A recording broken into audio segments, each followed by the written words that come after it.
Yes, please. Molly Nelly Prayer.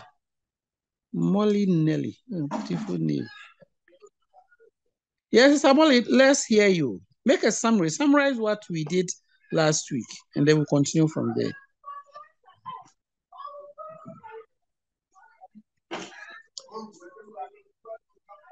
Molly, we are waiting for you.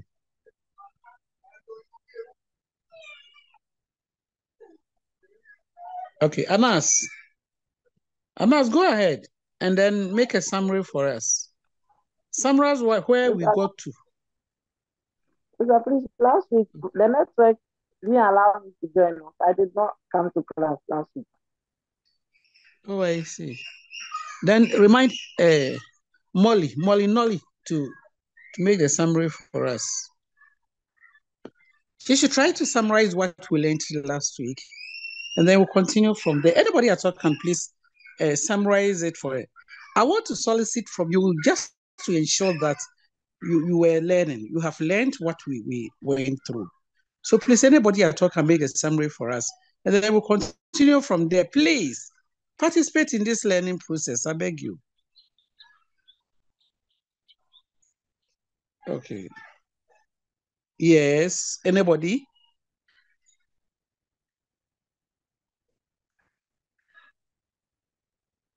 Yes. Who is ready? Oh, I'm not getting even a single person who did understand what we learned last week. To make just a summary, you are not going from word to word, but at least summarize what you heard and the way you do understand it. Yes, as simple as that. Eunice Yosson, why you always want Ajia to teach you? You don't want to teach me too? Please come on, respond and let's go on. Eunice Yosson, Anas, you say you weren't there. Call somebody to continue. No, we don't teach like that. Methods of you need to solicit the student's previous knowledge and then you build on that. Other than that, if you didn't understand the whole concept, it means we are not moving forward. I just want to be sure that at least some group of you, if not all of you, at least group of you do understand what we have taught you. So please, somebody should just summarize what she had about the postpartum hemorrhage, and then we'll continue. Please, I'm not feeling well. I want even want somebody else to teach this class for me. Or I call on anybody that who can help me to come and teach you so that at least I will also have some rest. I'm not feeling well. But because for your sake, I have to sit up whether I like it or not. Give me a feedback of what we have learned. Nobody is minding me. Eh? Sister, please, can we talk You about the matter placenta removal? That was what I partaked last 2 weeks. see, there's anything at all that you heard. Mm. Okay. So with the manual placenta remover, you said when the after delivery, when you have used the active management of testage and still the placenta is not coming out, you allow for 30 minutes and then see if the placenta will come. So if 30 minutes the placenta is still not unable to deliver, to deliver, you give IM oxytocin 10 units again, and then you try uh, bringing it out by control contraction. So if you are unable to deliver it, leave it for at least 1 hour. That is when the woman is not breathing. Then you set up IV fluid with 20 units of oxytocin, and then you explain procedure to the woman that now the placenta has delayed, so you want to deliver it manually. That is, you are going to put in your hand to deliver or bring the placenta out. So if after establishing rapport and helping woman understand what you are coming to do, then you give antibiotics as a prophylaxis, and it depends on your hospital protocol. So somewhere they give gentamicin, and somewhere they give metronidazole, depending on what you use at your facility. So after that, you wear your gynecological gloves, and then you support the fundus or the uterus at the fundus with the left hand, and then you hold I can't say, you hold the forceps. If the cord is still intact, then you leave the fundus, come and hold it with the left arm holding the forceps, then the right palm, you will go with your, let me say, with your fingers together. Unsano Olibabo, aha. Then you enter the woman following the direction of the cord. So when you enter through the direction of the cord and you are able to get to the edge of the placenta, you leave the forceps and support the uterus with the left hand. So you will go side by side with your finger will be going side by side, detaching or trying to detach the placenta from the kind of thing, the uterine wall.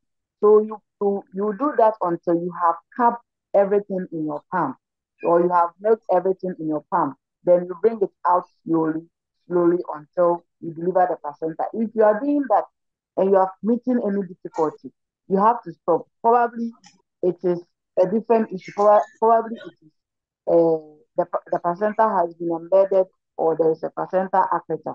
So with that, you leave it and then prepare the woman for to the theater for it to be removed over there. That is what I can remember, sister. Thank you.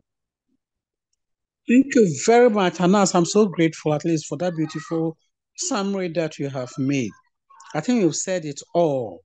The most important thing is that the only thing that was left is where you have to trace the cord. You have to follow the cord till you get to the fetal surface of the placenta inside the uterus. Then you move to the side. You move your hand sideways where the placenta has been separated partially. Then you are now going to milk your hand side by side movement.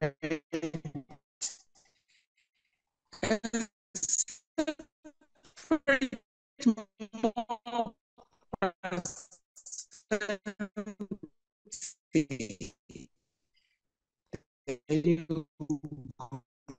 grab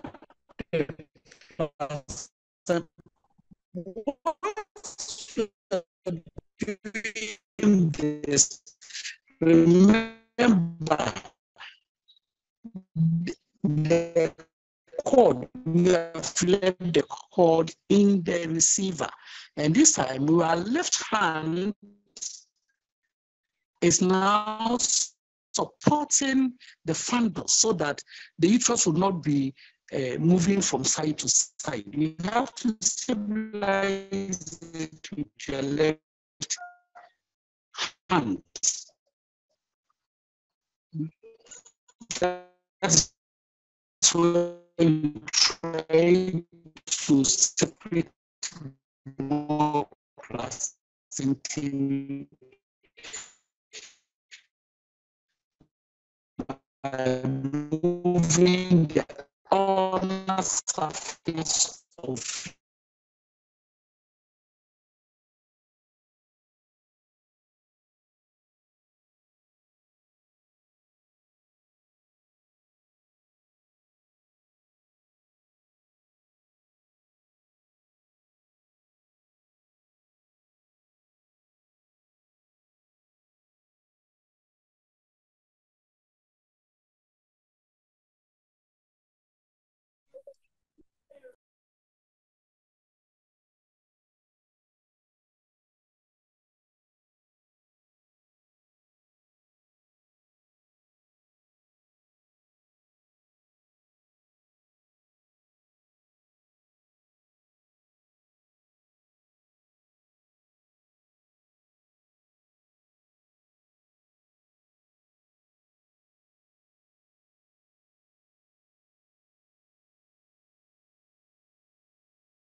Isaac, please unmute yourself.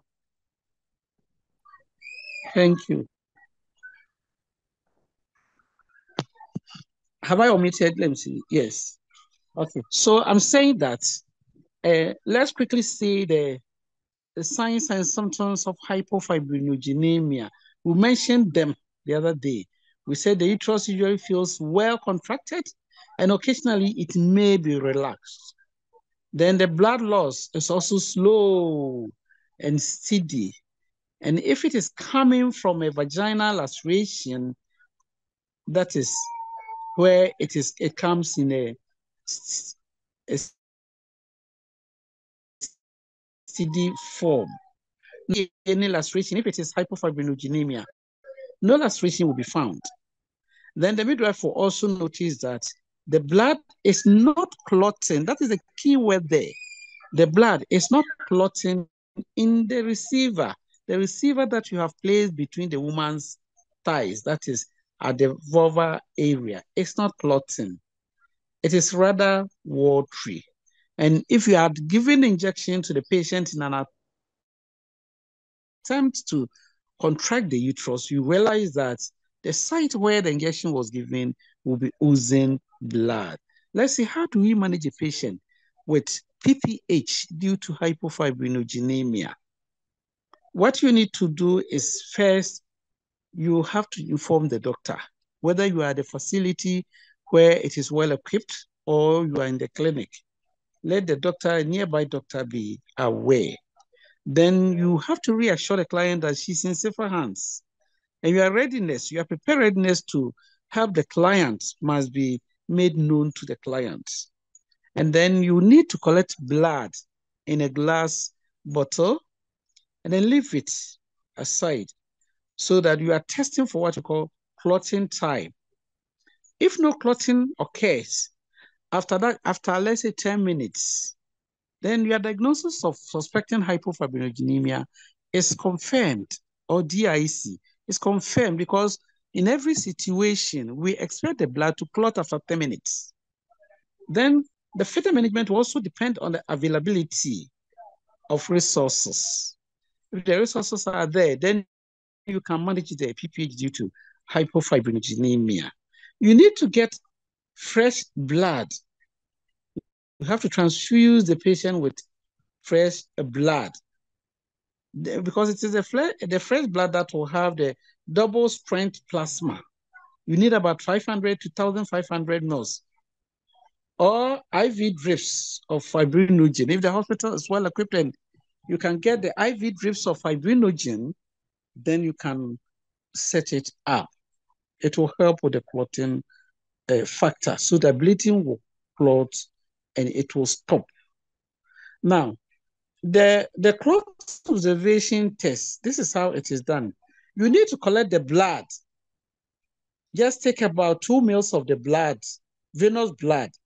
And we are saying that when you are taking or you are entering in a vein, be careful. Be careful. Don't prick and bring up the needle, prick there, prick there. Pricking anyhow means you are causing oozing of blood from wherever you have pricked. Okay. Now, what you need to do is, once you get a dry test tube, you then cover it after taking the blood in the test tube. Then remember to record the time that the blood was collected. Slowly you try to invert it. You turn, it's like you're turning it up and down gently. That is what we mean by inverting it. You invert it, then you are inverting it between your thumb and then other fingers. So you continue turning it like that. And then after that, you place the tube in a rack, a tube rack. You place it there, then you keep eye on it. So that for a period of about 5 minutes later, you go and shake the test tube again. You record it. The time that you started shaking it, you record that time. And then you watch to see whether it will clot. That is the essence of keeping that observation, a clot observation test. That's how to do it. And then the normal clotting time for blood is, remember, is 5 to 8 minutes. The normal bleeding and clotting time for a client is 5 to 8 minutes. So that if the clot occurred within these first 5 minutes, you try to record it, noting the time and the time that the clot also formed. Then this exercise of shaking the blood every 5 minutes, you have to continue it for the next 30 minutes. So that it's like every 5 minutes, you shake the blood in the test tube, and then you check to see if it has clotted. Now, in hypofibrinogenemia, the clotting time will be prolonged. That will help you to, confirm your diagnosis. The clotting time will be prolonged. And the clot, even if it is formed at all, it will dissolve in no time. Or later when it is there, it will just dissolve again. It has formed the clot, all right, but then it will dissolve later due to the action of fibrinolysis. There's something we call fibrinolysis. So because of the action of the fibrinolysis, the blood, even when it clots, within 5 minutes after you have taken it, it will still melt or it will still dissolve. Any question, please? Any question, please? Okay. If there's no question, can you hear me, ladies and gentlemen? Am I heard? Can you hear me, please? Yes, Oh, sister, we so all can that hear I you. said, they didn't hear. Huh? Sister, we can hear you. Oh, that's fine. If I ask a question and nobody responds, it means you didn't hear it. When it happens like that, I'm worried because it's like all that I've said is falling on deaf ears, which is not good. So please, if you can hear me, then you respond for me to know that you can hear me. Okay. So summary, we have dealt with postpartum a primary one. We have said a lot. We have differentiated among the types of PPH. We talked about traumatic PPH, where there was a cut starting from perineum, vaginal wall, cervical tear, and then uterine rupture. Once it is all clitoral tear, the clitoris normally can also tear as a result of female genital mutilation. It can happen, even if she's not having FGM. The clitoris in a way can also cause traumatic PPH. It can tear. It can be a torn clitoris, and that can bring about PPH. We said if it is traumatic PPH, you try to look for the part that has been severed, and then you clamp and prepare and come and suture it nicely. Then again, we talked about atony uterus, and we mentioned all the causes of atony uterine, atony uterus as a result of PPH. We mentioned that you have to use an acronym we call, I have developed to say SET, S-E-T, where the S means, that is if it is atony of the uterus causing the bleeding. So that is where the S means stimulate the uterus to contract. Where stimulating the uterus to contract is where you are giving the embolic drug. Considering the protocol of the facility, the drugs that are available to address the bleeding. Then the E is empty the uterus and the bladder of their contents. We said that you try to pass catheter to empty the bladder so that the nerve supply to the bladder will be directed to the uterus to help it to contract. Why? Because uterus and the bladder share the same nerve supply.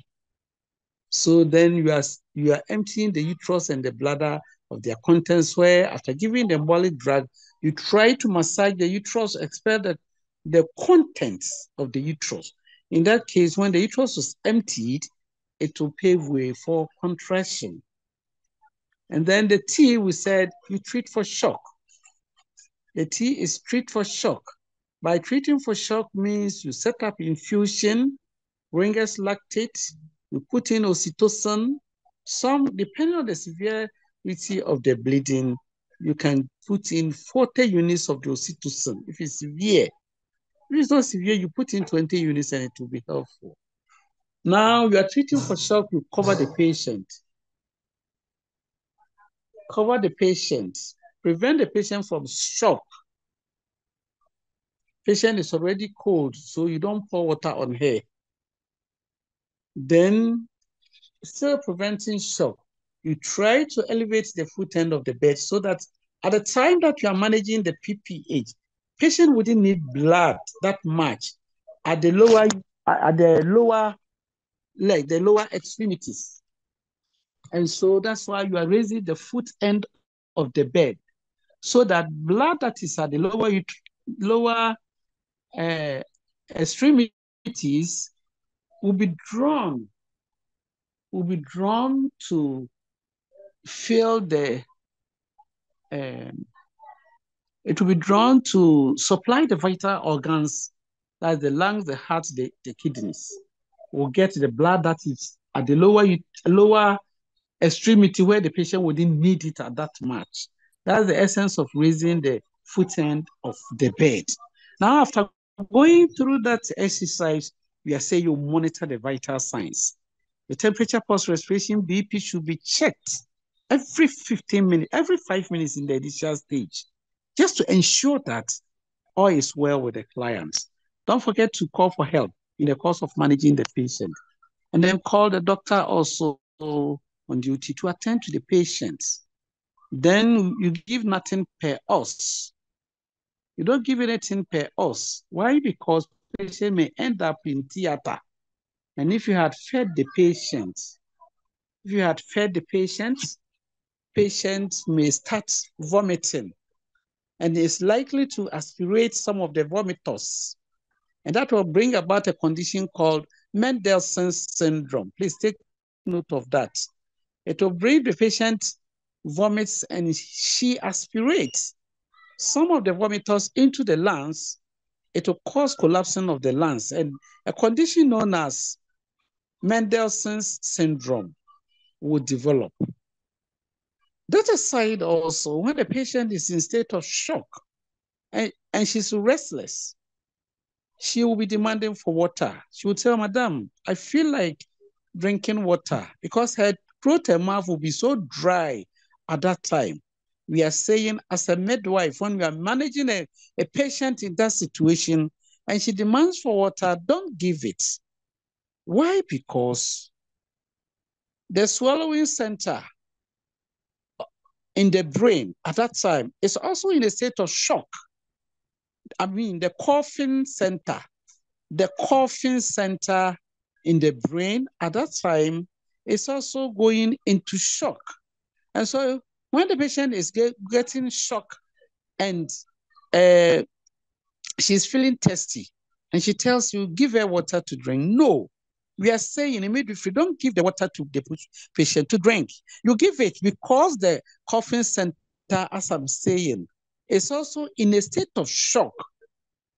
When some of the water seeps into the lungs, she wouldn't get the feel to cough, to bring out the water that has seeped into the lungs.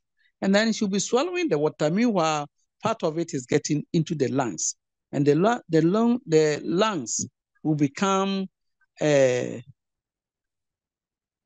do you call it? It will be filled with fluid. The lungs becomes edematous, and that will rather kill her and not just the bleeding. So take note of that. Even back at home, when somebody collapses, their grandmother in the house will tell, don't give her water to drink. Well, they don't know the physiology, but at least the idea is there. Any question, we are done with PPH. And I've told you, postpartum hemorrhage is not managed by only one person. So that when you experience it, you just call out, please help, or somebody should help. And then you see that the other midwives will be coming around. They know you have gotten postpartum hemorrhage. If you think we are calling, they are not coming. Bleeding, please come. PPH, somebody should help. They will all come and assist you. So that when they come, you instruct others to massage the uterus, please set up the infusion, please get me a gometrine. Everybody will be on board just to save the client. And we are saying that if it is hypofibrinogenemia, I think I've already spoken about it. Don't forget to look for fresh blood, not the blood that has been in the blood bank for 2 weeks. We are interested in getting a frozen blood, fresh one, in a setup where the clotting factors are so fresh and they can help to arrest bleeding. Any question, please? Any question? If there's no question, please, secondary PPH. Can somebody read under the secondary PPH for me? Those of you who have the slide, just go through the slide and you see secondary PPH, and then you read and I will explain it.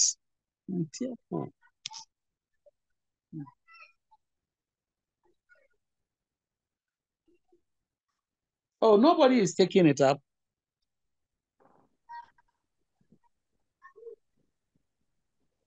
Sister Sophia, please ask your question. Okay. Hello, Aja. Yes, madam. Hello. Please go ahead. Hello, Aja. please, I can hear you, Sophie. Yes, Sophie. Please, please, I want you to differentiate between thick show and bleeding during labor for me. Okay. The big show comes prior to thick show. Thick show. You said show. I heard it to be show. Yeah, is that it? Thick show.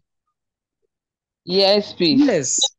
And I'm explaining to you. The thick show comes about with the result of placenta velementosa.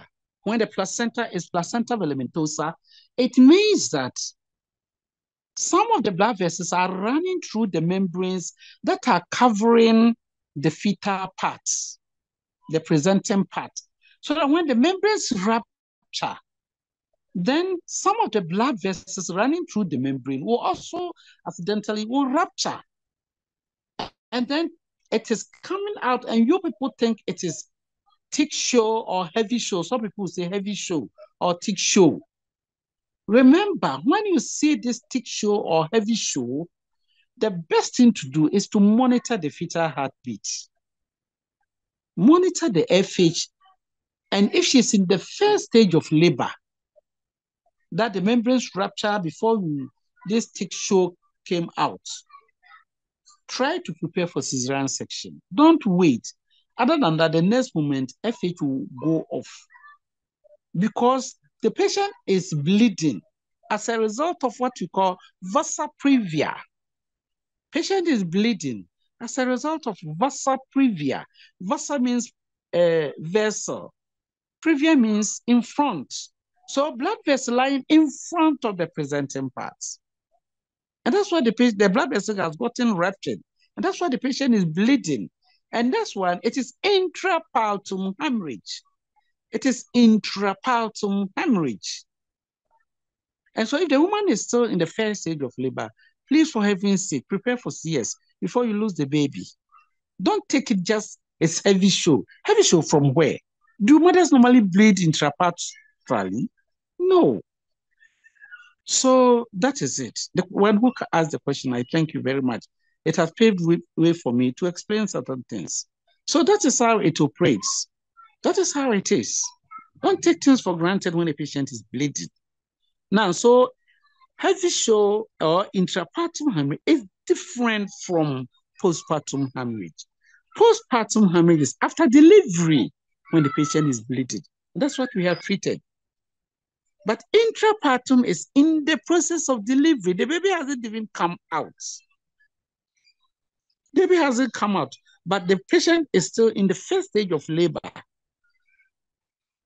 So some books will say antepartum hemorrhage, anti before labor, intra within labor. So get the differences clear. Please, the one who asked the question, have I answered you? Hello? Hello? Yes.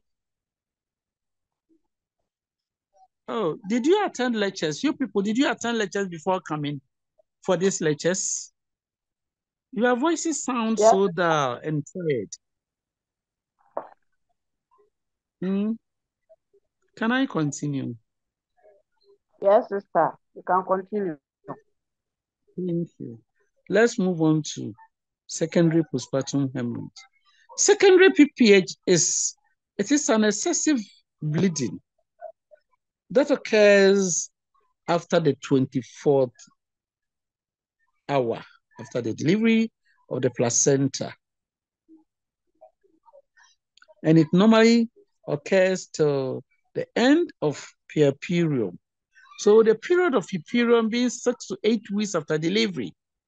It is within this period that a woman will start with, if there will be or there should be bleeding at all, it will be within this period that the woman will start bleeding. And that is what we refer to as secondary postpartum hemorrhage. Please, any call, any question? Secondary PPH, I'm saying that is excessive bleeding that comes after the 24th hour after the delivery of the placenta till the end of it. Sister. Please, can somebody read for me so that I will explain to you? Somebody should read it for me, please. Sister, please, I will read for you. Okay, read for me. Okay. So the bleeding usually occurs at the end of the first week to the beginning of second week. Okay. I think this one is straightforward. Go ahead. Causes of secondary PPH: 1. Retained products. 2. True infections, especially if labor was eventful. 3. Play that. The use Who is of reading drugs for me? prevents coagulation. Who is reading, please? Sister, please, Anastasia. Anas, when you read, can you explain it? Explain the first 3 sentences that you have read. Okay, sister. Okay, so go ahead. the first cause, the retained product. So we've known that secondary PPH is it occurs after the 24-hour of after birth, so puerperium. So when the woman delivers, the midwife is able to assess the placenta well to know whether everything came out, and there's a retained product. After 24 hours, the woman might come back complaining that she is bleeding.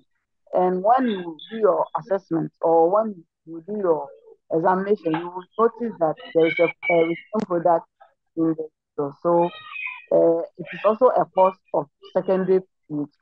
And also, through infection, if labor was eventful, sometimes during the labor, there may be a lot of procedure. Sister has always been saying that we midwives are fond of using the same glove, touching the anus, touching patient's physics, and at the same time using our glove, the same glove, cleaning the vulva and all sorts of things. So by the end, you will infect this woman during labor. So infection could also cause the woman to bleed after the 24 hours or during the period.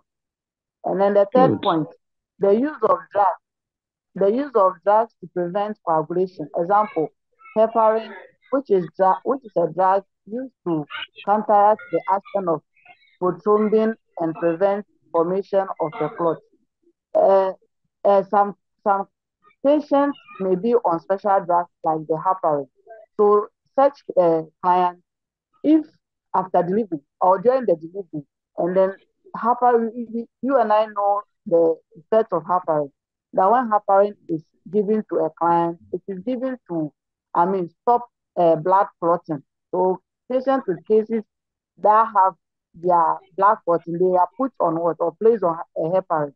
So if a client is on heparin and this blood is preventing yeah. So what she's trying to say is, let me take it here.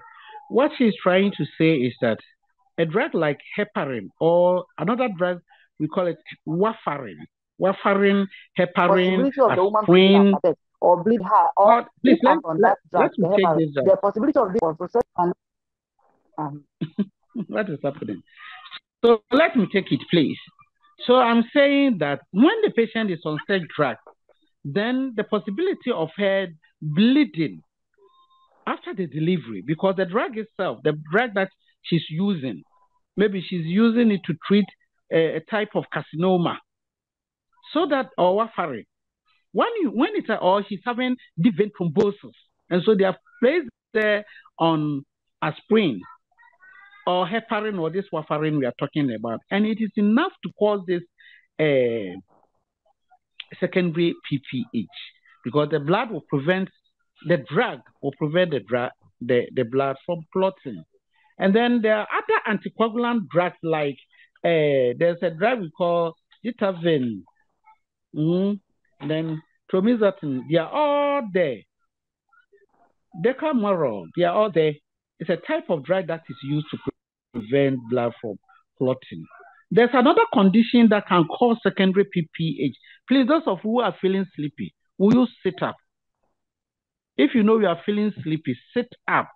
Get out of your rooms, walk on your veranda, on your corridor there, so that you will be less sleepy. You wouldn't feel sleepy again. Because this part that I'm going to explain is very, very important to me. There's another cause of postpartum hemorrhage called annular detachment of the cervix. Annular detachment of the cervix. The slides that I've given you, please, it is there. Note the spelling. Is ANNULAR.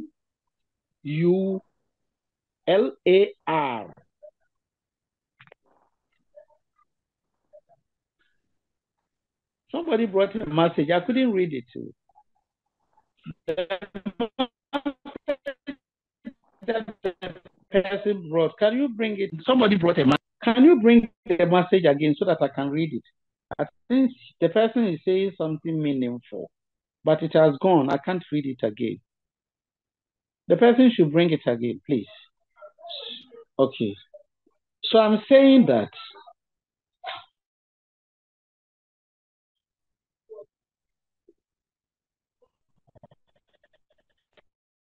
who is saying that you don't bring out this light to you? Let me ask some crying.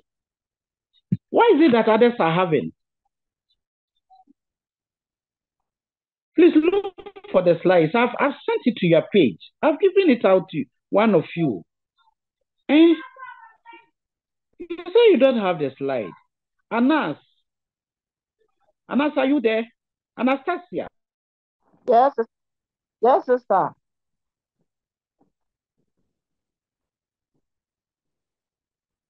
Hello, sister.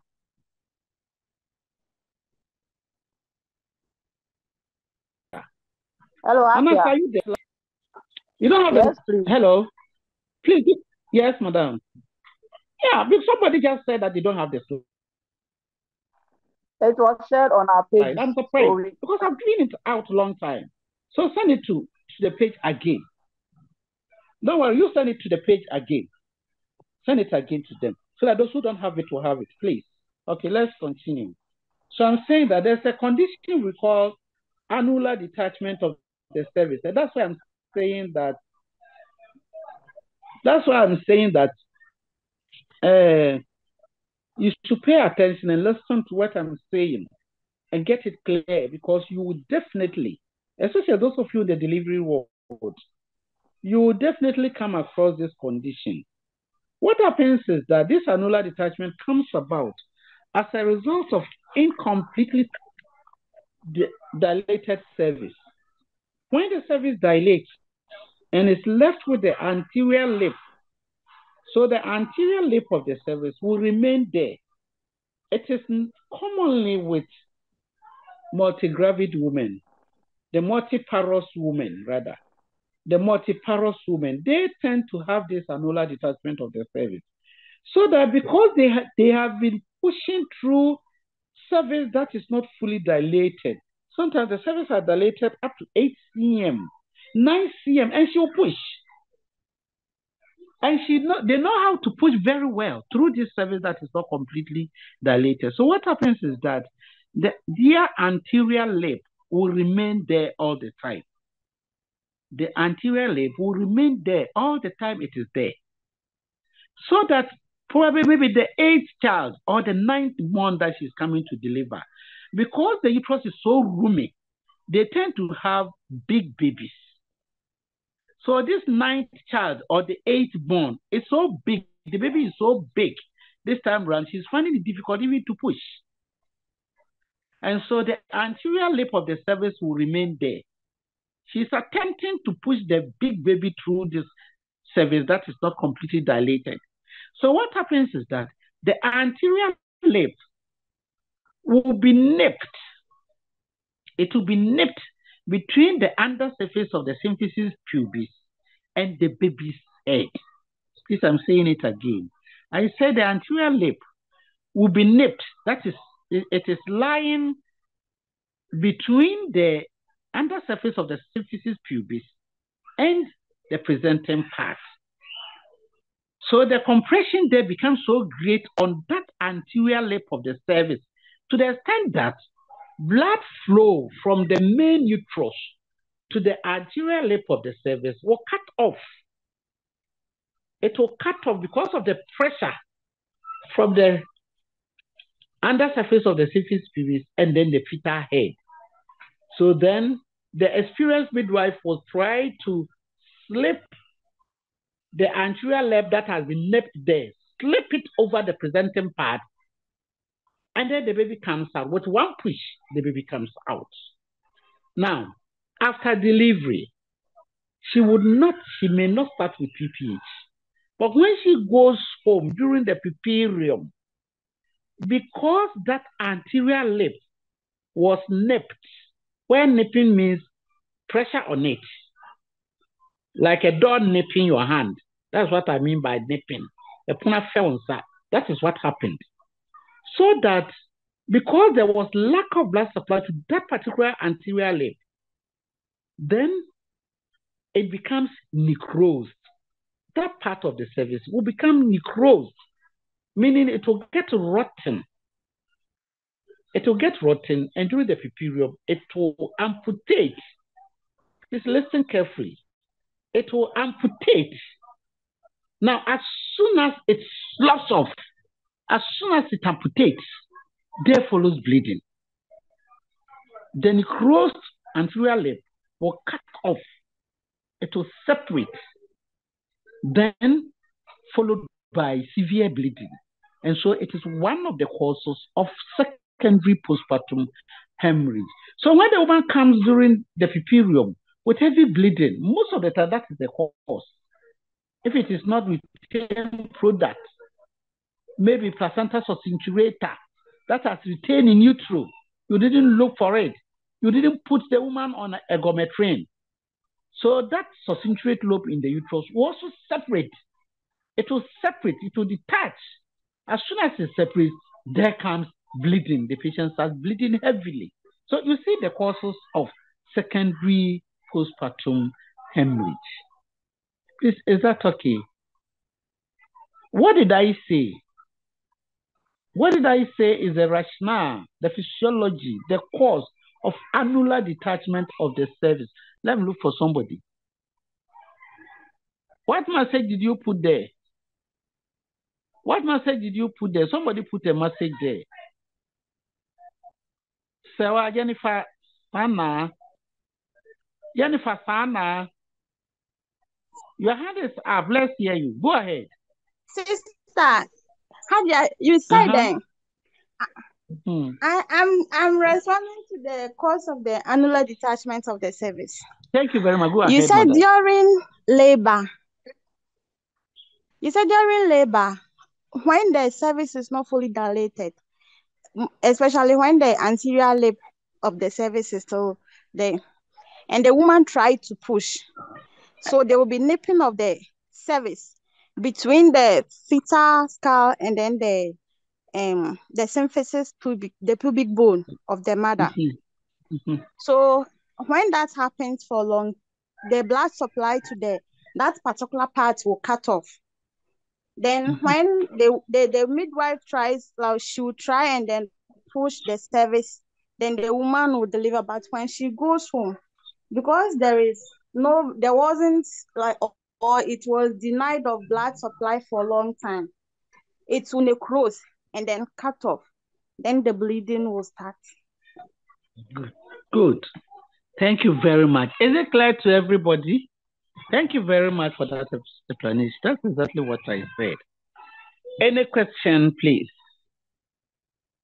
So then what it means is that try to prevent prolonged labor.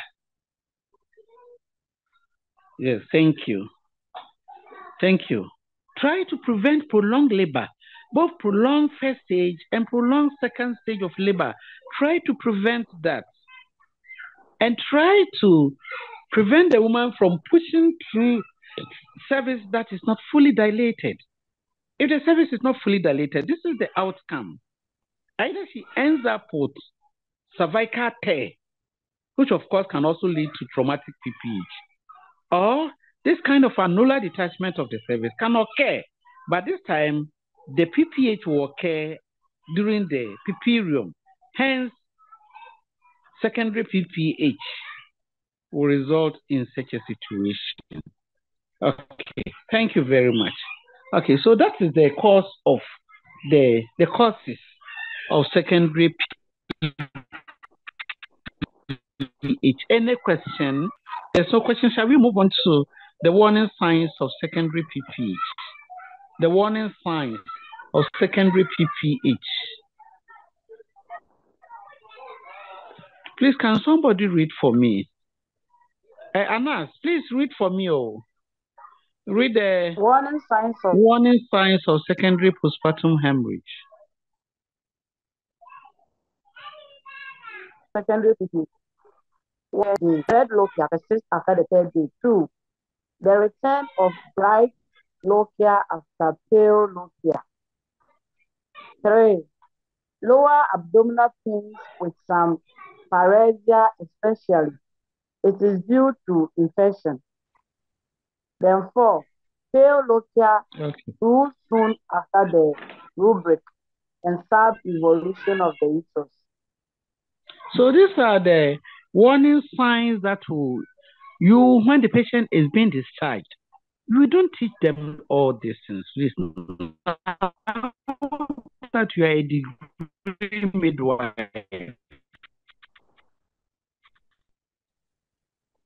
When you go and you are discharging, tell her all these things. Madam, when you want her, that when she sees any of them, she should try to report back to the facility so that you take action before the next moment she comes with secondary PPH.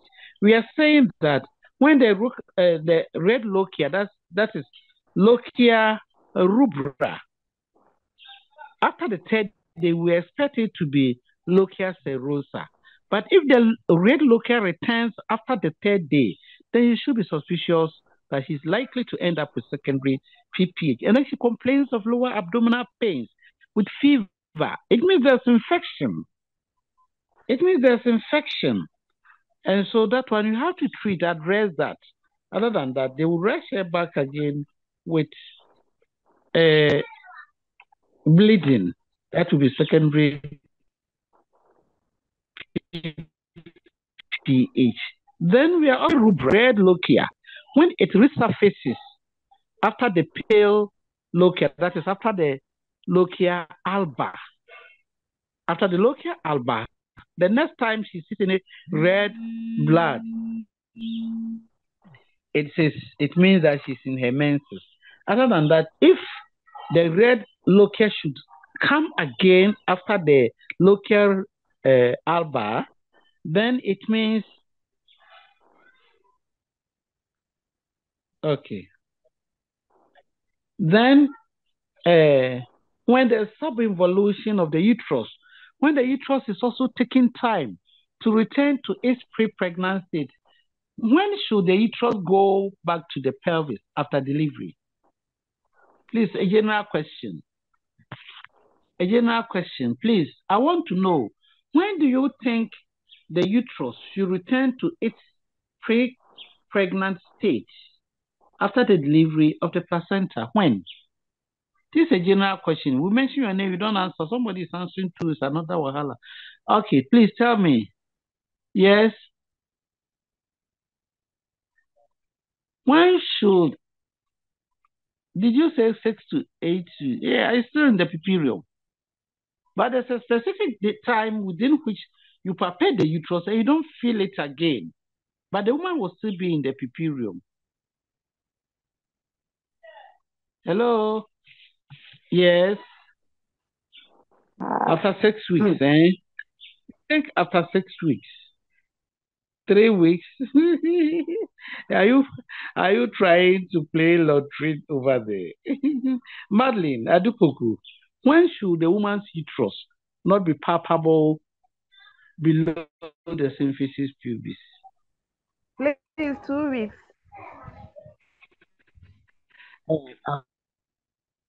Hello, sister. 1 to 2 weeks. Above the symphysis pubis. Cool. Yeah. Yeah, no, 12 to by the 10th day. But the Adma Abigail do feel. 1 to 2 weeks to be precise. Okay. To be specific, by the 10th day after delivery, the uterus should not be palpable. Even though involution had not completely occurred, but the uterus should not be palpable abdominally by the 10th day. So that if by the 10th day the uterus is still palpable, you still feel it. And remember, it will be associated with other symptoms. Like the patient will be complaining of lower abdominal pain. Sometimes they have dysuria. She's having painful maturation. You palpate the abdomen and it is tense. The lower abdomen is tender to touch. In that case, there's subinvolution. There's subinvolution. And if it is due to infection, the lochia will be offensive. So you have to probe the woman further to get all this information. And whether the lochia is the pad, is she using pad? What is the concerned midwife? That's a concerned midwife. With all this, it tells you that there is going to be secondary postpartum hemorrhage if care is not taken for that woman. Okay. So how do we prevent the secondary postpartum hemorrhage? How do we prevent secondary postpartum hemorrhage? Kumi, Dorcas, Kumi, please read secondary PPH. Dorcas, Eunice Lawson, Victoria Abayel. Victoria Abayel. You see, we call your name, you don't mind. You're not responding. Abubakar Fatimata, read. Sister, please, I'm allowing them to unmute. So, okay, go ahead. Eunice will. Sister Eunice, please unmute yourself. I've muted myself. Are you saying No, I have muted myself? Okay, Victoria, please unmute and continue. Oh. Sister Victoria. Prevention of secondary PPH. 1. Manage labor well to prevent retained products. Very important. Manage labor well before product of conception is retained. Manage it well. Well, how do you manage it well? When you are delivering the placenta, you make sure that you deliver it gently. Don't deliver the placenta in a haste. You do that and there will be a torn membrane that is retained. So it can cause secondary PPH. Go ahead. So 2, you observe the principle of aseptic in the first, second, and third stage of labor and in the puerperium. Very important. Very important. And in the puerperium, how do you prevent that? You need to educate the mother. When she's being discharged from your facility, give her proper education. Educate her on how to prevent inserting her hand into the vagina or application of local herbs into the vagina. She shouldn't be doing that. Once she does that, she exposes herself to infection. Let her come back with infection. And So then if you're a three, midwife, good, mhm, go ahead. Go ahead. three, you examine the placenta carefully after delivery. Good. Those of you who are guilty of examining the placenta, how many, when you take 100 midwives, you get about 10 of them who will take their time to examine the placenta after delivery. They don't examine the placenta. One time we did some survey, and then some of the midwives that we asked, why are you not, people not examining the placenta? And that's because of HIV/AIDS. I say, look at you people. You examine placenta and you get AIDS. Who said it is one of the causes of AIDS? Who told you that examination of placenta is one of the causes of HIV/AIDS? It is not a cause of HIV/AIDS. If you get AIDS or you get yourself infected with the HIV virus, it is not the examination of the placenta that you are wearing gloves. You don't have any cuts. Then you say you get AIDS by examining placenta. It is never true. It is that boy, that man that you thought you won't pave way for him to have sex with you, but you can give him a kiss. That lengthy kiss that he gave you with a small crack under your tongue, and then you kept it to yourself. That is where your infection will come from. So 4, if anticoagulation drugs are being used, check the clotting time daily and give the correct dose of the drug. Good. So don't forget to ask the woman if she's on any drug. We don't ask them. All these questions we don't ask. Just simple question, madam, do you have any drug that you are taking? Has doctor given you any drug that you are taking apart from the antenatal drugs? Are you on any drug? Then you probe further to find out. She will tell you more. That is if you are nice to the client. Okay, go ahead. So, management of secondary PPH. 1, if due to anticoagulant drugs, the uterus must be firmly contracted. Good. Go ahead. 2, This one is straightforward. It's straightforward. yes, ma'am. Give infection No, it's vitamin injection. K. It's injection. It's Injection, injection. injection vitamin K. Then Yes. 3, it's not charging. Press on it. 3, send to hospital immediately if due to infection. If due to infection, please give. If due to infection, Uh, send if due to infection, whilst give injection. immediately. Meanwhile, if injection symptometrin IM, please you can make the correction. It's Okay. a typographical mistake. Okay. Then you lie the patient flat on the bed and manage the uterus to massage the uterus to contract. Good. If bleeding is severe, attempt a bimanual compression. If bleeding is severe, attempt a bimanual compression. It may be necessary to set up IV infusion to treat for shock. Good. So this is how to manage secondary PPH. When the woman comes, we are trying to find out, is she on any drug? You find out from when you interrogate the woman, you'll be able to identify the cause of her bleeding. Sometimes she will tell you, if it is due to annular detachment, she will tell you, madam, I got up in the morning, I saw something like a meat. It looks like a liver. That's how they describe it. That thing I saw was like liver, fresh liver. I saw it in my panties. It was in my pad. And in no time, I started bleeding. Then quickly you can diagnose that it is annular detachment of the cervix. So find out, or are you on drugs? Which drugs are you taking? Find out from her. She will tell you, then that will determine the type of treatment that you have to give to the client. And we are saying that if it is severe bleeding, then try to attempt bimanual compression of the uterus. or if necessary, they are saying that you set up IV infusion. It's an attempt to resuscitate or revive the patient. Let's see if it is, the general management of VPH. We have said it over and over. All this part we have concluded it, but just go through the hospital management of VPH. Hospital management. If you are in the hospital setting, Hospital management of PPH.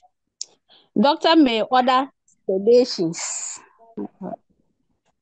If infusion, IV infusions will be continued. When the condition has been improved, will be done. What English? When the UOU, uh, evacuation of the uterus. uh, UOU will be done. this one, okay. And then Make the correction, please. okay, ma. To keep the uterus well contracted, that what is it? To keep the uterus well contracted. Contracted. Symptometrin, 10 units will be introduced will be in the IV drips of dextrose.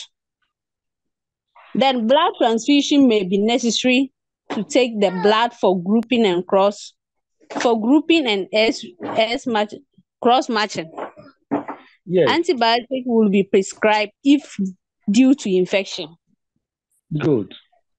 Hello, ladies and gentlemen. That is the hospital management of PPH. Try to inform the doctor, set up infusion. There's no doctor there. You are the doctor on duty. If you are the midwife, you are the doctor the patient is looking up to. You try to set up IV infusion. If she's already on it, continue with it. Prepare the patient for EOU, evacuation of the uterus, so that if this is retained product, they will curate and remove the products. Prepare for IV drip that will feed the patient, so a patient does not become so weak. Monitor signs. Prepare for blood transfusion. So get people who will be transfusing for the woman. If you are referring the patient from the remote area, please, as I said from the beginning, try to go along. The taxi can take about 5 people, including the patient. Try to encourage, don't let, and then the mother-in-law of the patient to join. They are going to occupy place. When they go and the patient needs transfusion, they can't transfuse. So when they want to board the taxi, to let them know, oh, madam, you see, the patient may need blood, and let somebody who can donate. Madam, you see, your age has advanced and you cannot transfuse for this woman. So let the brother or the contact or the energetic, one of them, two of them, join us. Later, we'll give you a feedback. So that she will stay in the house and pray for the patient instead of joining, and then later on, we are not going to buy somebody's blood.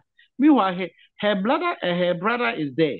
Her own younger brother or senior brother is in the house who can even accompany them.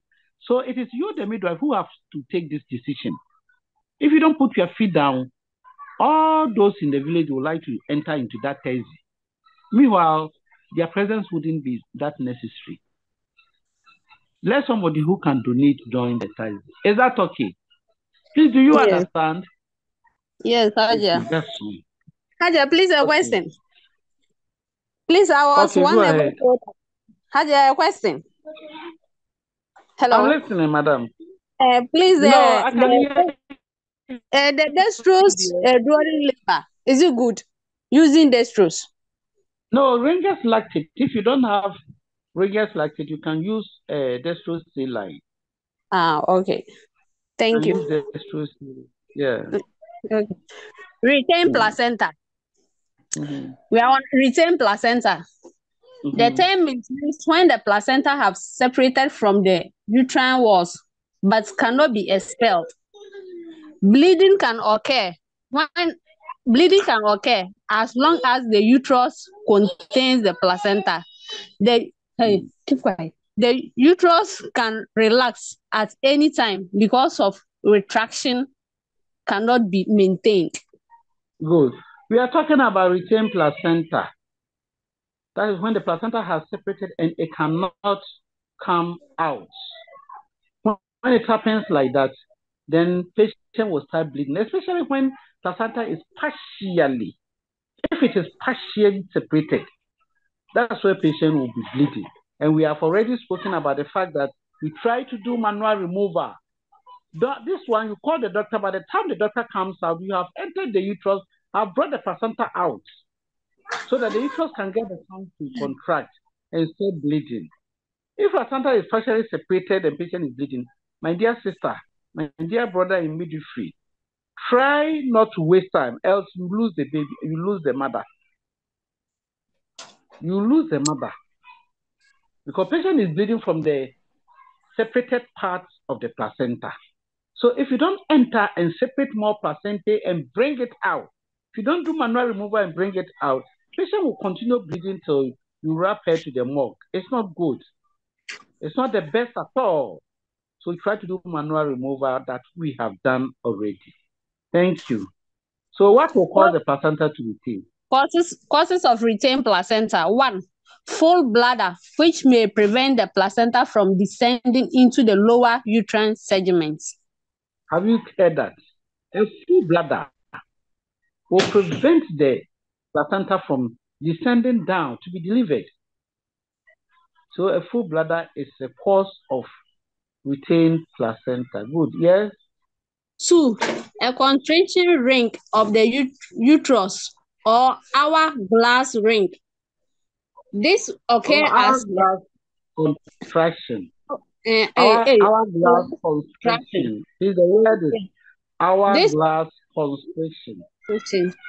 This occurs as a result of sperms of the lower uterine segment. It's spasms. Please, it's spasms. Can you make the correction for me? Spasms. S-P-A-S-M-S. Yes. This occurs as a result of spasms of the lower uterine segment. Man, you said S-P. Spasms. S-P-S-M-S. Spasms. Okay. Spasms. Okay. Thank you. Then we now go to, that's the second causes of constriction ring. So the second cause, or I should take that one over. First, let's understand the word constriction ring, because sometimes you bring it in an examination that students should differentiate between retraction ring and constriction ring, and they are confused.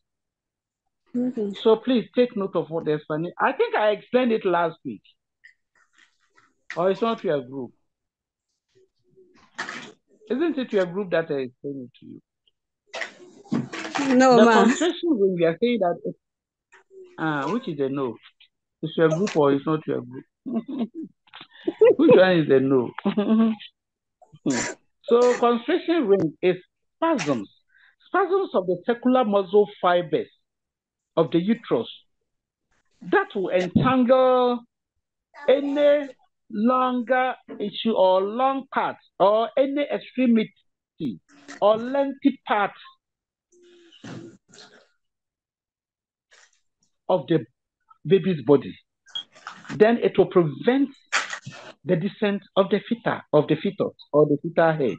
The spasms can mold around either the fetal hand. The hand is a long part of the body. The fetal leg is also long part of the body. The neck. And constriction ring can occur in the first, second, and third stages of labor. But then when it affects the muscle, the circular muscle fibers molds around the placenta during the third stage of labor, that is what we call hourglass constriction. Please take note. When it appears in your objective, choose the right answer. Then people will start asking, I repeat. I won't repeat. Let's go. I've said it. I hope it's clear. The moment you say you bring it in, you're going to say repeat. Is it clear? Hello, ladies and gentlemen of the noble profession. I'm asking you a question. Is it clear for you? But Do you we have understand? all been muted apart from the one reading. So maybe this is not mute and we answer. Eh. Because I No, can't say answer. understand. Take it again, please. Mhm. Mm. Oh, Mm. but if it's not, if it's clear, it's okay. Let's continue. If it's not clear, let me explain it again. Somebody said Please, no. it's not clear. It's not clear. I'm saying that we have this constriction ring and then retraction ring. Retraction ring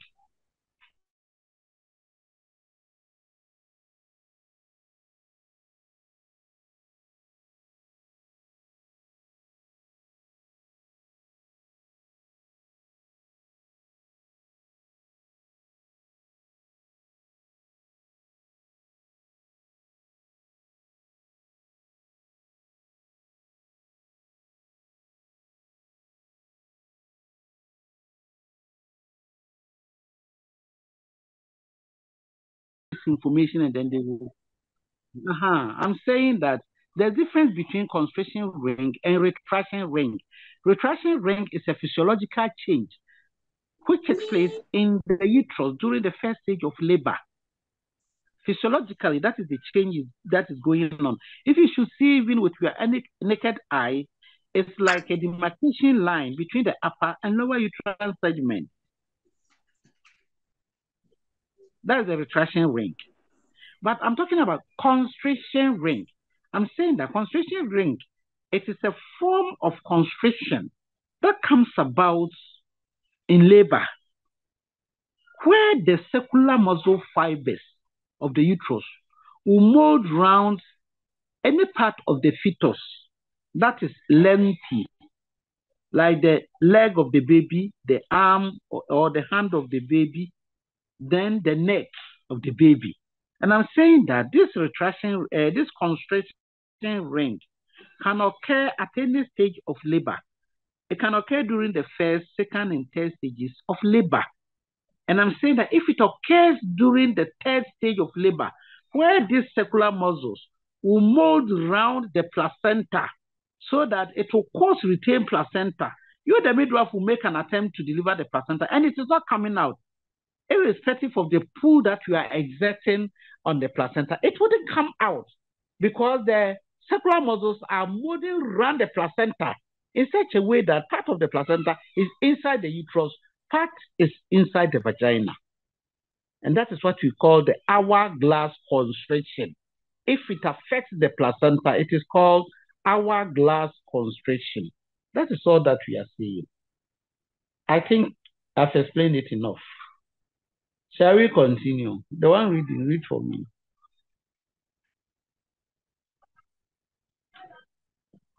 Please go ahead.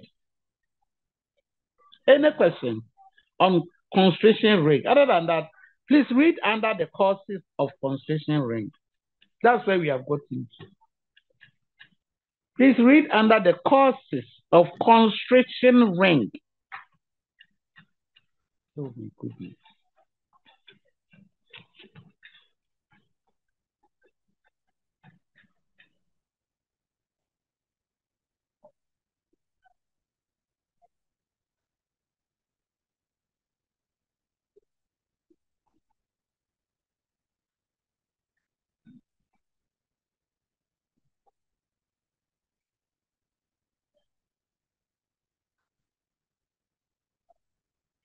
Hello?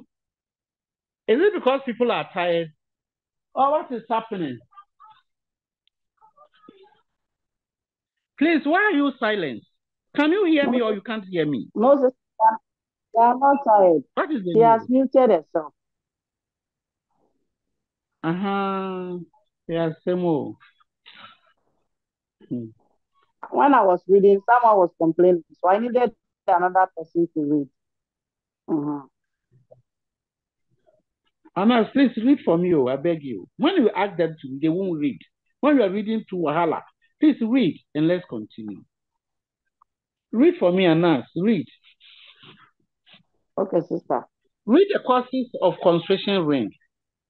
You wait and let him call if somebody will read. Let him call them. You wait and I'm calling people. If they will read, fine. Okay. Mary Adakwa, read. Mary Adakwa, read. Abigail Admaku Dufie, read.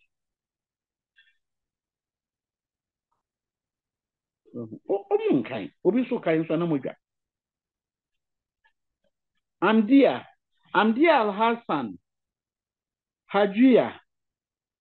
Amdia Al-Hassan, Hajuya, read.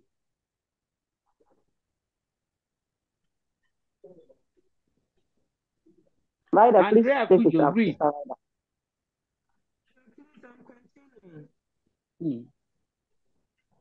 Dr. Saduba, read. Look at the number of people I've called. Nobody is minding me. Dr. Aduba, read. Mercy Ison. Mercy Ison. Okay. Anas, read.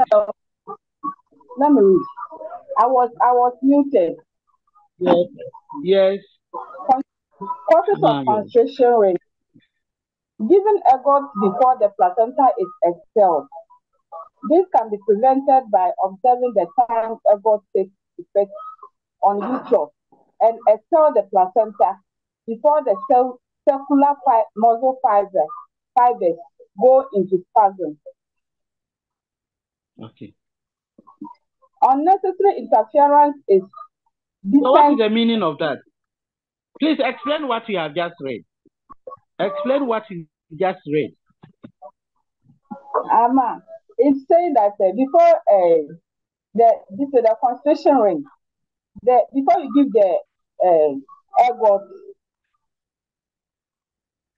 to expel the placenta, when you give the ergot, you have to give it some time so that when it separates from the uterus, you can now expel it so that it will not be there for long to cause the uterine muscle fibers to cause spasm. That one it will let it block and it will not come out. That's what I understand. Okay, that is it. Thank you.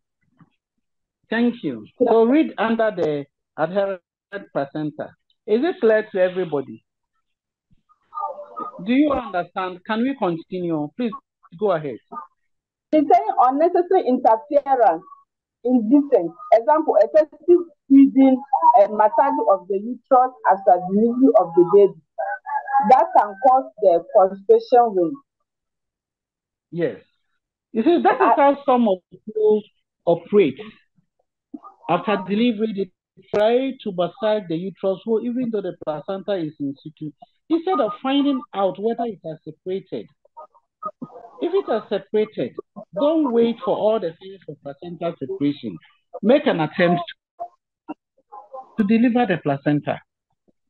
And that's why we are saying that if you delay, then constriction ring can take place.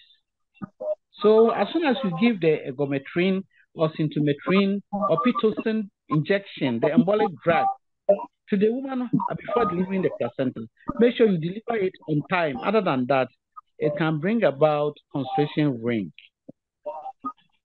Okay. Go ahead. Adherent placenta. This is one which is either partially or completely attached to the uterine wall 30 minutes to 1 hour after the birth of the baby. Okay. So after the birth of the baby, you realize that the placenta is not coming out. Why? Because it is completely attached to the uterine wall. And so you'll be attempting to deliver the placenta for a period of 30 minutes, sometimes 1 hour. Meanwhile, it's supposed to be 5 minutes. It's supposed to be 5 minutes, the placenta should come out. So if you have been with the woman for 30 minutes, 1 hour, and still the placenta is not coming out, if the woman is not bleeding, I'm repeating, if the woman is not bleeding, please leave her. Stop massaging and fidgeting with the uterus. That's what I mean by leave her. Leave the uterus to rest. Inform the doctor. Then you prepare for the next step. That is what we are saying. Don't force. If you force the placenta, the cord will break and placenta will retain and it wouldn't come out again. So let's see the causes. That's what we are saying, that then it is adherent placenta. The causes of adherent placenta. Go ahead, please. Weak Please uterine continue. contraction. Weak uterine contraction. Free money is coming.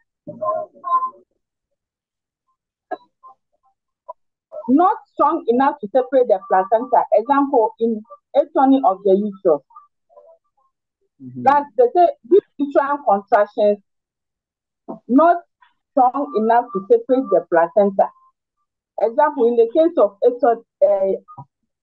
atony of the uterus. And then a moody adherent placenta in the myometrium, either completely or partially. Okay, so if the placenta, the placenta, ideally, it should be embedded on the layer of nether bush. It is a layer that lies on top of the myometrium. That is the part that the placenta should be embedded to. If it should go beyond the layer of nether bush, it is getting into the myometrium, and that's where adherent placenta will occur or will take place. I hope it's clear. Okay. Yes, ma'am. Please go ahead. Placenta. Please go ahead. Placenta accrete. Placenta accrete.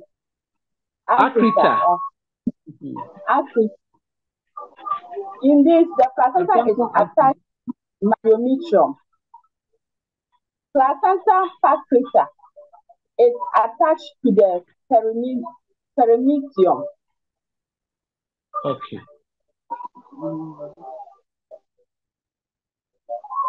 Management of adherent. So we are trying to give you the. So please, we are saying that placenta accreta is where the placenta is attached to the myometrium. Remember the layer of nether bush. That should be the limit of the placenta embedment. If it should go beyond that, it is going to become placenta accreta. Sometimes the trophoblasts will embed and enter, bypass the myometrium, bypass the layer of nether bush, bypass, and then get into the perimetrium. And that's where you get placenta accreta. That's where you get placenta accreta. Okay. Okay. Let's see the management. Management of adherent placenta. Bleeding due to uterine contraction. The same as management of bleeding due to atony uterine action. Then and to hospital. Doctor will set up. Go ahead. Doctor will set up symptometrin bed to stimulate the uterus to contract. The placenta will be separated and delivered by controlled cord traction and manual removal under anesthesia. Good. If due to placenta accreta or pancreata and it's incomplete adherence, there will be no. And it is complete. And it is incomplete adherence. Okay. Then there will be no bleeding. Neither will there be signs of separation. The treatment is hysterectomy. Good. So please pay attention. We are talking about management of adherent placenta, and we are saying that if the placenta is adhered to the uterine wall, in that case, there's no partial separation. No. Please take note of that. there wouldn't be partial separation of the placenta, and then the patient will not be bleeding because the placenta has not separated, not even partial, and so the patient will not bleed. Now, if it happens like that, please keep quiet and let me explain this one. Please let me. So I'm saying that when it happens like that, the patient, if she's not bleeding, then leave the patient. The medical team will take a decision to do hysterectomy, remove the whole uterus and the placenta that is adhered so much that we can't even remove it, by first considering the parity of the woman. We have to consider the parity, the number of children that the woman has given birth to, before a decision will come up that we are doing hysterectomy. If she has plenty children, then you don't need to be so much worried. But if she's a primigravida and they are going to remove the uterus as a result of her placenta refusing to come out, then they will take a second look at it. They wouldn't like to do hysterectomy for such a woman. So sometimes they leave the placenta in situ, put the woman on heavy antibiotics for the placenta to be dissolved by lymphatics. So that is what actually happens.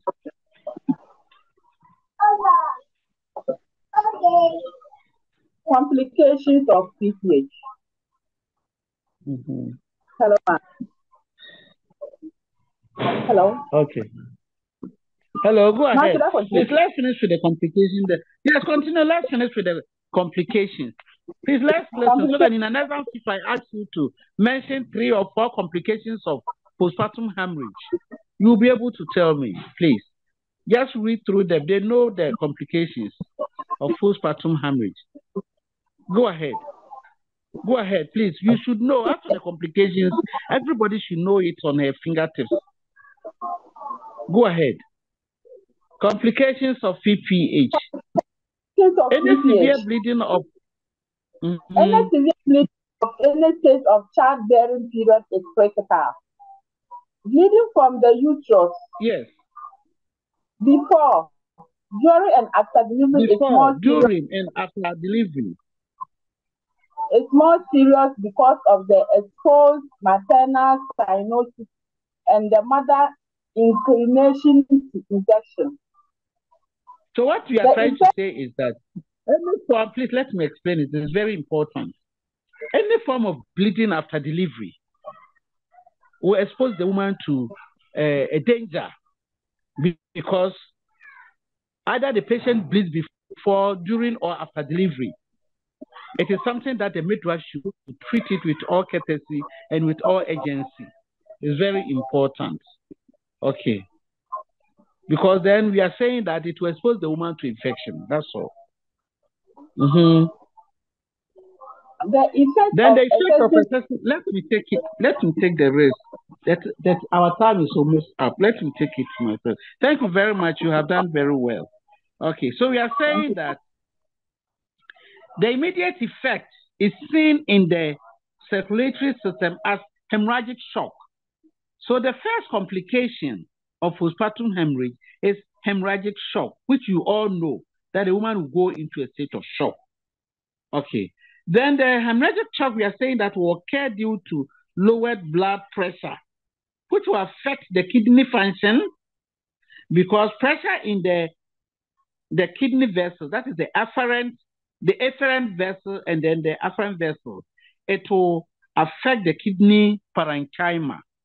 It will affect the kidney parenchyma. Why? Because the kidneys are not being supplied with blood.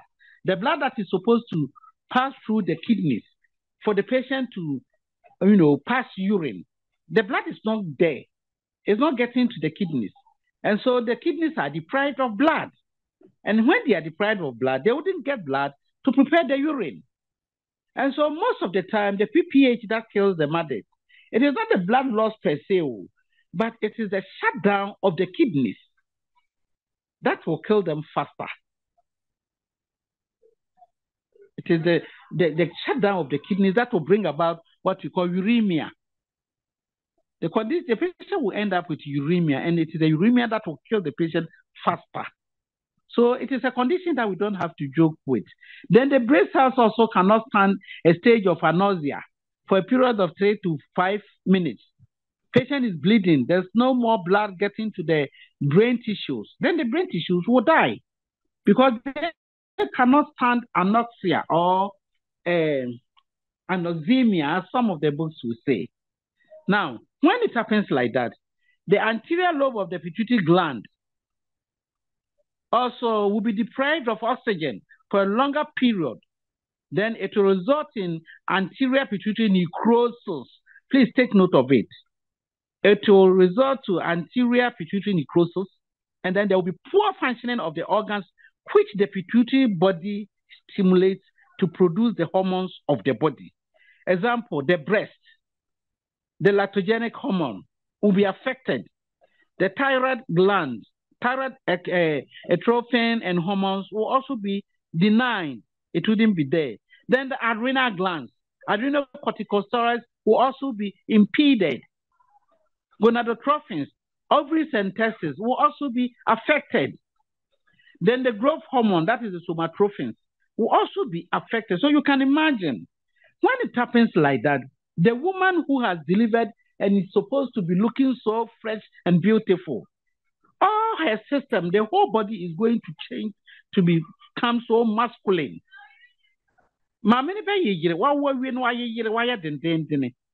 It's all because of anemia and necrosis of the pituitary gland. In fact, when it happens like that, the woman cannot breastfeed. Her vagina becomes atrophied. She will be lacking pubic hair. She will be lacking hair on her scalp. Breast cannot lactate. And in severe cases, symptoms of adrenal, thyroid, and pancreatic insufficiency will set in. All these symptoms, we call it Shinhan's syndrome. All these symptoms are called Shinhan's syndrome. So if you are a midwife and a patient, a people woman approaches you and tells you, Madam, I have delivered, I can't breastfeed. I'm lacking pubic hair. And look at me, I can see that I have become masculine. I'm looking like a male. Quickly, what will come into your mind? What do you think of? What will you think of? Hello?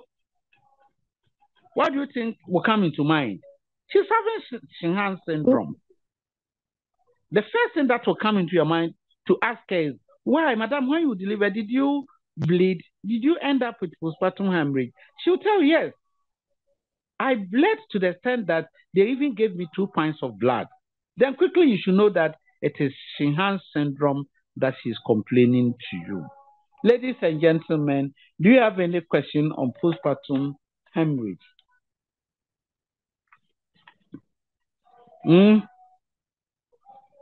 So to prevent all these things from occurring, we have to give blood transfusion. Then you try to prevent this irreversible shock, which will result in maternal death. Let's go in and be killing the mother. The mother has every right to survive with her child. So, ladies and gentlemen, this brings us to the end of the postpartum hemorrhage. In general, if you have any question, do ask. Some of the treatments you can give hydrocortisone, cortisone preparations. Yes. So treatment with cortisone preparations, which may or may not be effective. Sometimes it is too late to bring in all this. So prevention is the best. It's the best treatment of postpartum hemorrhage. But most of the time, the patient normally dies, which every midwife wouldn't like to see or hear. I went on duty and then a woman dies in my hands. You wouldn't feel comfortable the whole week. You feel so sad. We are saying that it could have been prevented. Let's try to prevent certain conditions that will bring about postpartum hemorrhage. Please, any question? Please, do you have any question for me? Any question? Hello. Hello. Hadia. Yes, Hello, madam. Hadia. Please, I want Yes, to I find can out hear you, about the dear. IV fluid. Please, I want to find out about the The IV fluid. The IV fluid. okay. The normal Uh-huh. saline, if the woman's BP is okay, can, can it be given? Or Yes. is only the ringers lactate? Oh, you can give. I said you can give dextrose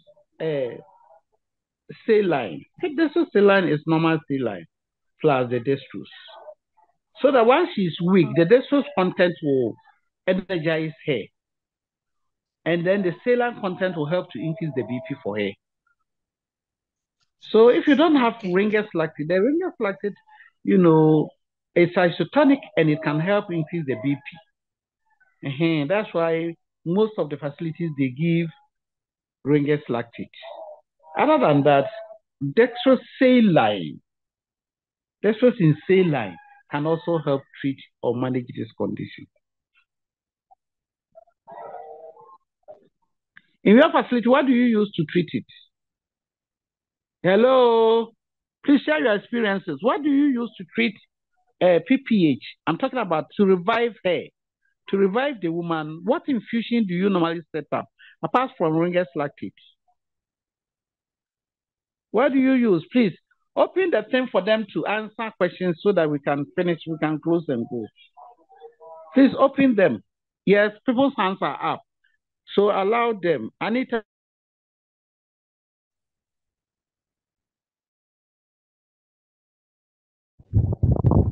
Okay, please, we use normal saline. And for the normal saline, in PPH, at least you give a minimum of 3 liters to run fast, 3 liters of normal saline.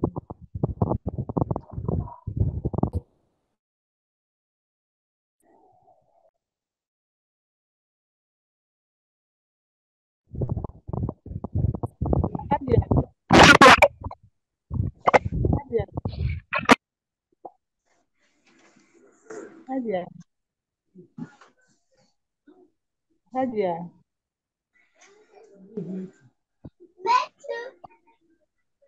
Hadia. Sister, please stop. You could hear.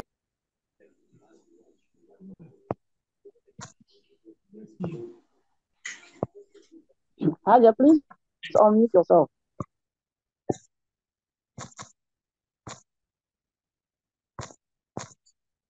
Good God.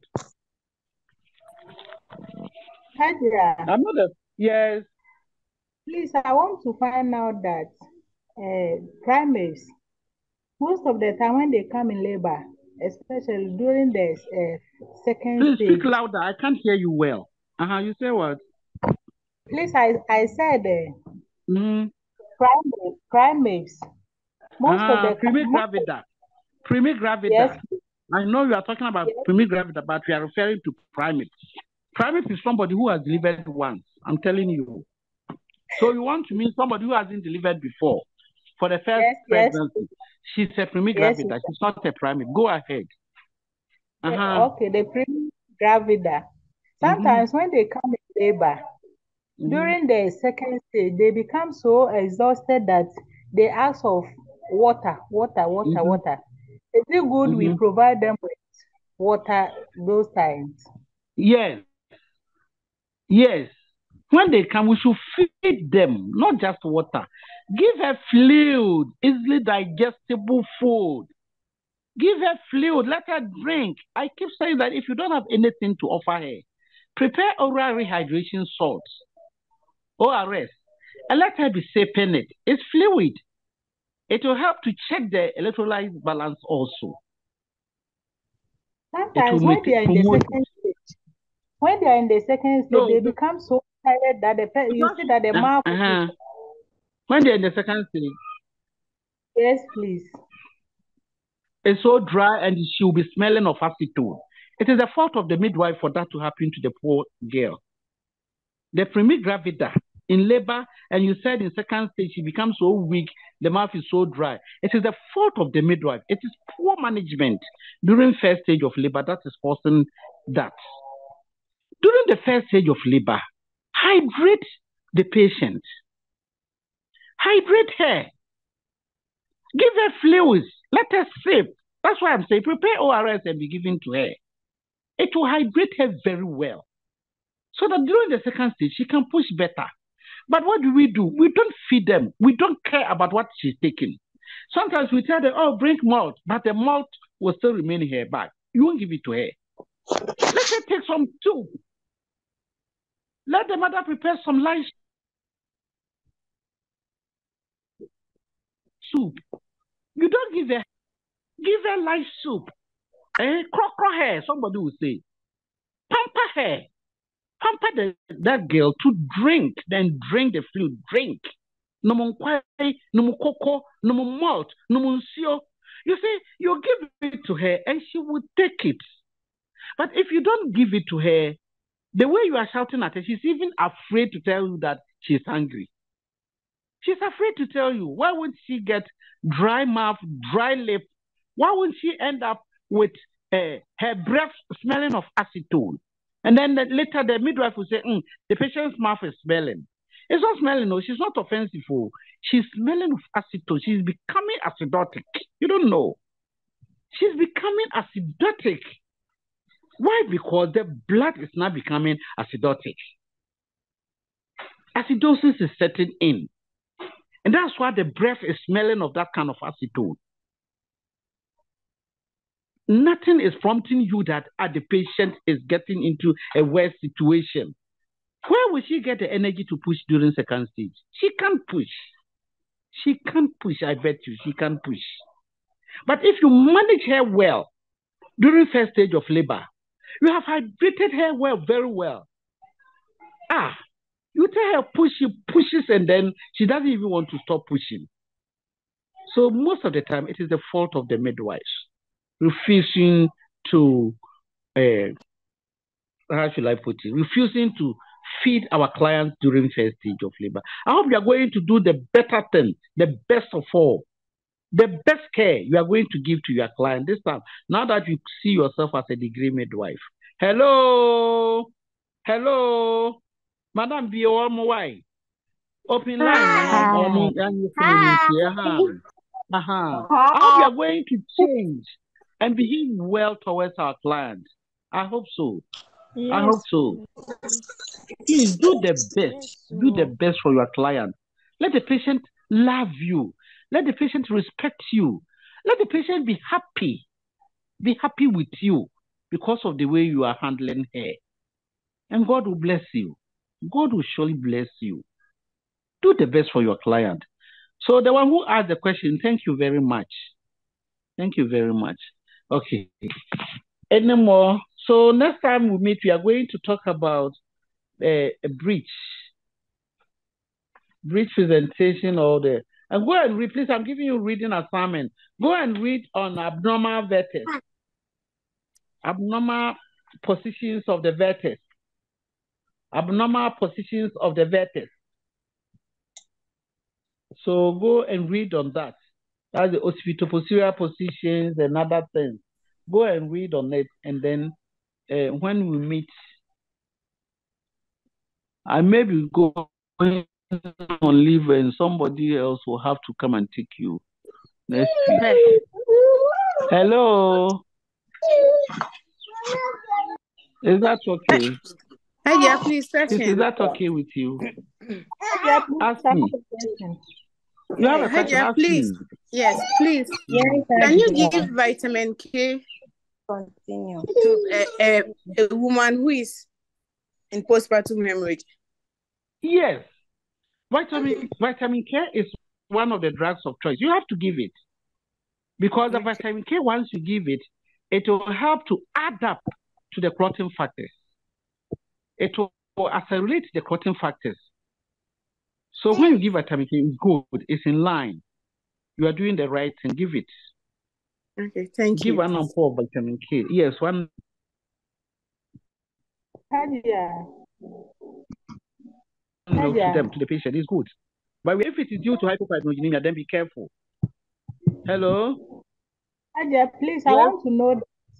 I want to find out that infusions that we give in labor, is it, I know it's necessary, but should we give everybody that comes in labor infusion? Because I went to a place and then it was like anybody that comes in labor, they were giving ringers.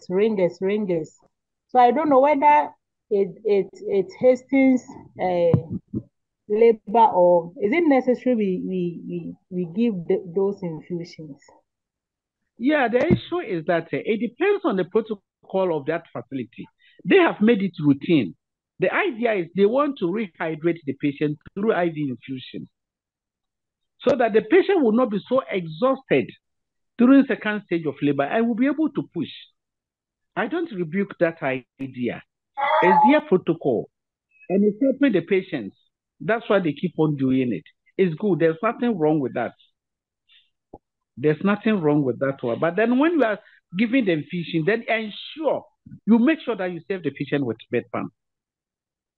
When you set up infusion, you have made it a routine in your facility for setting up infusion for every client who comes to deliver. Then make sure that you provide bedpan at frequent interval for the patient so that patient will not end up going into second stage of labor with a full bladder. That one is even worse. You will damage people's bladder. The woman's bladder will get damaged by the presenting parts because of full bladder. Because of full bladder. So please, that is it. That is it. If you are asking for, is it good or bad, that is it. Once you make it a routine, then make it a routine of emptying the bladder of the patient. That's why some people once she's in labor, they will pass catheter to continuous drainage.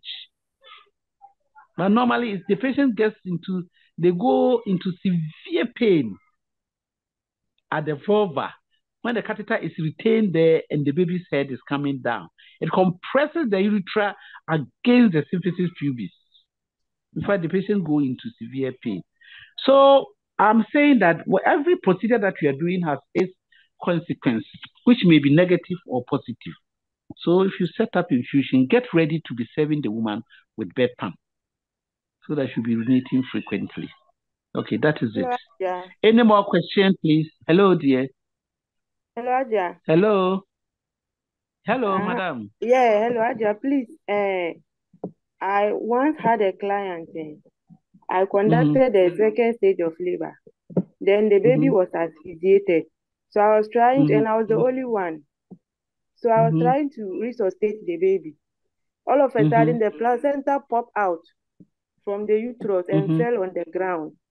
So I was like, what can cause that? The placenta came out. But did you give with force? Yes, I didn't even give oxy because the baby was. But do you know that immediately? Do you know that immediately mothers first? Please take that in mind. Immediately mothers first before the baby. Okay. Why am I saying that? If you had attended to the mother, the placenta wouldn't have come out with force because I'm sure you had given the oxytocin drug after the delivery of the baby. I didn't give. The baby was asphyxiated. Okay. But then the uterus contracted. So you were actually, I didn't touch the uterus. I was attending to the baby. Next time, don't do that.